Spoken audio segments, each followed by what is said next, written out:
Assalamualaikum dan selamat petang.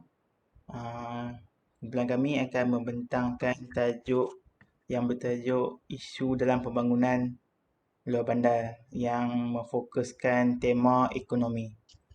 Next.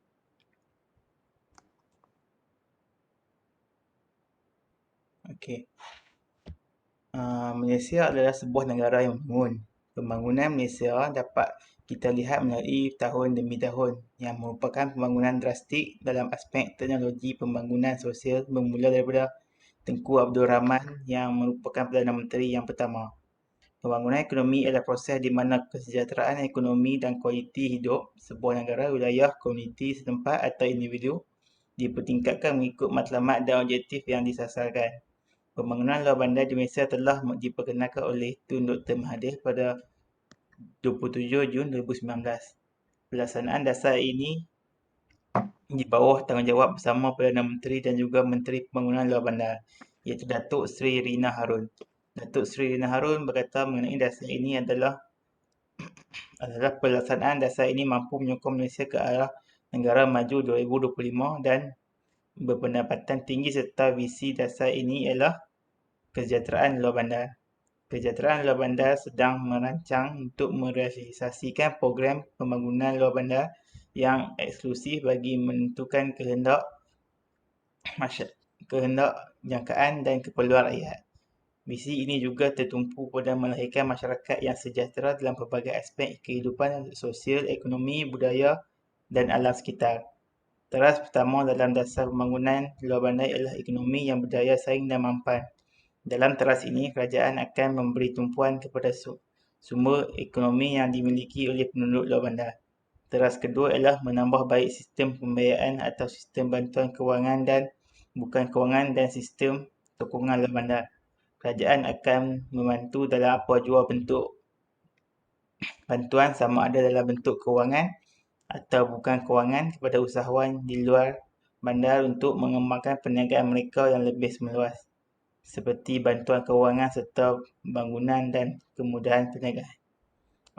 Next. Untuk saya serahkan kepada group mate saya. Seterusnya, saya akan sambung pembentangan daripada Alif. Seterusnya, saya akan memperjelaskan tentang ulasan karya. Ulasan karya ni dia memfokuskan tentang teori kebergantungan, iaitu ia menjelaskan tentang tahap saling kebergantungan antara satu sama lain melalui dasar-dasar yang telah dirangka oleh kerajaan bagi mencapai kemajuan di kawasan luar bandar menjelang tahun 2030.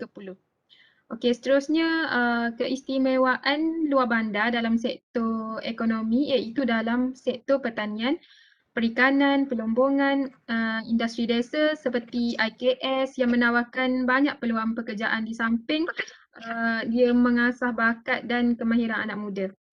Di samping itu, bandar dan luar bandar ni dia mempunyai hubungan saling kebergantungan untuk meningkatkan ekonomi. Seterusnya mampu menarik minat pelancong untuk melancong ke negara Malaysia dengan mengunjungi tempat-tempat menarik yang ada di kawasan luar bandar, terutama sekali untuk melihat flora, fauna dan cara hidup di kawasan luar bandar yang sangat berbeza dengan bandar.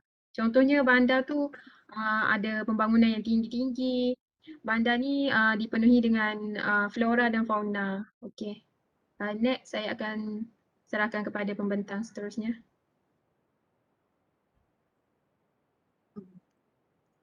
Saya akan teruskan pembentangan seterusnya dengan isu berkaitan dengan tema.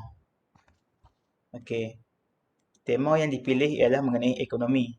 Kemiskinan adalah masalah sosial dan ekonomi.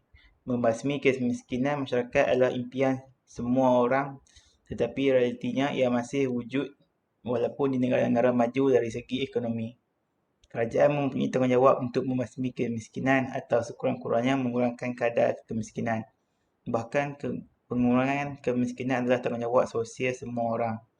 Kemiskinan adalah satu fenomena ekonomi pelbagai dimensi yang melibatkan kedua-dua kesan politik dan sosial. Terdapat beberapa isu pembangunan luar bandar yang melibatkan ekonomi. Di antaranya adalah jurang penebatan yang berbeza di antara masyarakat di kawasan luar bandar dan masyarakat di kawasan bandar. Umum mengetahui apabila memperkatakan tentang transformasi, negara kita sering dikaitkan dengan pembangunan terutamanya pertumbuhan ekonomi. Pertumbuhan ekonomi merupakan salah satu elemen penting yang sangat diperlukan oleh Malaysia sebagai penawar kepada masalah kemiskinan terutamanya di kawasan-kawasan luar bandar. Menurut Berita Harian 2019, laporan keadaan isi rumah bertajuk Realiti Berbeza oleh Institut Penyelidikan Khazanah menandakan isi rumah di Malaysia berkedudukan lebih baik berbanding generasi sebelumnya. Tetapi wujud jurang penebatan dan pekerjaan yang perlu diatasi. Justru, Wawasan Kemakmuran Bersama 2021-2030 yang akan dilancarkan oleh Kerajaan Pakatan Harapan minggu ini selepas 17 bulan mengambil alih pentadbiran negara akan memfokuskan kepada usaha merapatkan jurang pembangunan penebatan antara negeri, golongan kaya dengan miskin serta bandar dan luar bandar. Okey, sekian ini saja. Continue untuk orang seterusnya. Seterusnya ialah punca. Yang pertama ialah keupayaan modal insan yang rendah. Hal ini kerana kebanyakan penduduk 60 tahun dan ke atas. Jadi ini menyebabkan mereka ini kurang pendidikan dalam kalangan penduduk. Apabila individu itu tidak mempunyai kemahiran asas literasi membaca, menulis serta tidak mengetahui aspek-aspek tertentu, terutamanya kemahiran yang diperlukan untuk memberikan kehidupan yang lebih baik, maka hal ini akan menjejaskan keupayaan mereka dalam bersaing serta menyertai sektor pekerjaan. Jadi kekurangan kemahiran celik huruf ini dianggap sebagai halangan utama dalam mengambil apa-apa bahagian dalam pekerjaan. Yang kedua, kekurangan pembangunan infrastruktur dan kemudahan asas. Jadi kemudahan asas seperti bekalan elektrik dan air di kawasan luar bandar masih di tahap yang rendah. Keperluan asas yang terhad di kawasan luar bandar ini telah mengakibatkan aktiviti ekonomi terjejas. Selain itu, kemudahan jaringan jalan raya yang baik juga menjadi penghalang dalam kemajuan ekonomi di luar bandar. Yang ketiga, kurang peluang pekerjaan. Walaupun mungkin ramai orang yang mempunyai kemahiran dan latihan perniagaan dan mekanikal, mereka sangat susah untuk mendapatkan peluang pekerjaan tempatan kecuali dalam bidang pertanian.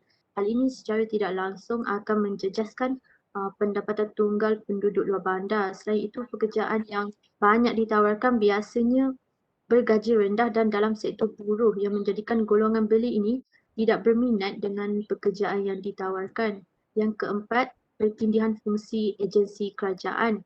Peranan fungsi kerajaan yang bertindih dan kurangnya koordinasi dalam kementerian dan juga agensi kerajaan yang terlibat dalam pembangunan luar bandar telah membawa kepada program dan projek yang berlebihan dan kurang memberi tumpuan pada pelaksanaan tersebut. Akibatnya program-program ini tidak banyak memberi kesan kepada masyarakat dan tidak mencapai tujuan sebenar kerajaan. Yang kelima, produktiviti rendah dan kekurangan integrasi. Jadi ramai penduduk di luar bandar berhijrah ke bandar-bandar besar untuk mencari peluang pekerjaan yang lebih baik. Jadi kegagalan mewujudkan peluang pekerjaan dalam komuniti kecil menyebabkan aktiviti ekonomi ini tidak dapat menyokong usaha pembangunan yang diperlukan. Seterusnya juga perkhidmatan jalur lebar yang terhad ini telah menyebabkan aktiviti ekonomi di kawasan luar bandar ini tidak proaktif serta kurang berinovasi. Sekian sahaja daripada saya serahkan kepada rakan. Okey, seterusnya saya akan sambung perbentangan daripada Afika. Saya akan menjelaskan tentang kaedah penyelesaian dan cadangan. Okey, luar bandar sememangnya banyak memberi sumbangan terhadap bandar, terutama sekali dalam sektor ekonomi. Okey, begitu juga dengan bandar. Bandar mempunyai saling pergantungan antara satu sama lain. Justru itu terdapat beberapa cadangan untuk meningkatkan pembangunan di kawasan luar bandar. Okey, yang pertama ialah menyediakan kemudahan prasarana serta membangunkan lebih banyak perindustrian kecil dan sederhana di kawasan tersebut agar ia dapat memberi peluang pekerjaan kepada penduduk setempat, terutama sekali kepada para belia dan golongan wanita. Seterusnya meningkatkan tahap accessibility internet yang kepada penduduk yang agak jauh, iaitu penduduk seperti penduduk kampung yang pedalaman lah, agar mereka dapat menikmati internet jalur lebar yang berkelajuan tinggi. Seterusnya meningkatkan penggunaan teknologi moden dalam pertanian, perladangan dan perikanan.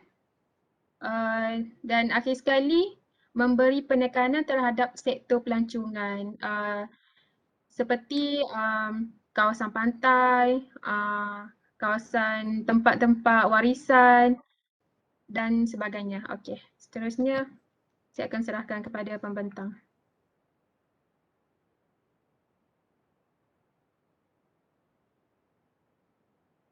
Seterusnya ialah kesimpulan. Jadi pembangunan luar bandar ini sangat penting pada masa kini kerana ianya dapat mengurangkan jurang ekonomi antara bandar. Sektor luar bandar disediakan serta hasil pertanian kepada negara. Walaupun begitu, kadar kemiskinan yang tinggi ini telah menyebabkan sektor luar bandar ini menjadi ancaman utama pada kesejahteraan dan politik negara.